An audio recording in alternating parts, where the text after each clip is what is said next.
जिमा अपने YouTube channel और पाकिस्तान तरीके इंसाफ सोशल मीडिया की तरफ से हाजिर है। ये नौजवान खड़ा है कप्तान के गेट के सामने, ये ड्यूटी भी दे रहा है और कुछ कहना चाह रहा है। क्या कहना क्या पाकिस्तान घुमा रही है? खान साहब ने आते साथ रियासत में मदीना की बात की। खान साहब ने आते साथ लंगर खाने बनाए और दादा की लकड़ी के सामने बनाए। खान साहब ने सेहत कार्ड दिए।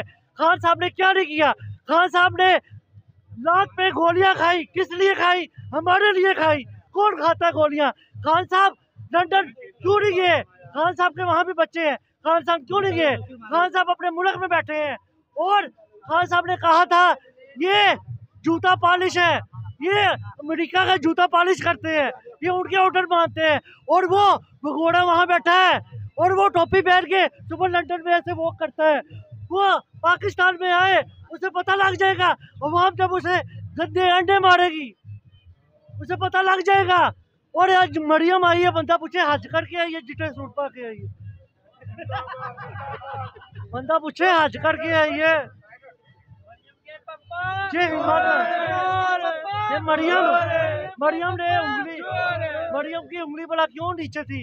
उसकी टांगे भी कांप रही नहीं नीचे उसका एक नाखन नहीं है, एक उंगली। अच्छा, वो उसका नाखून भी कांप रहा है खान की आवाम देख के। उससे ज्यादा बंदा ज़ुबान पार्क में है, एयरपोर्ट पे नहीं है। जी, उससे ज्यादा ज़ुबान पार्क में है, एयरपोर्ट में नहीं है। इसी के साथ इजाज़त दें, अल्लाह हाफिज।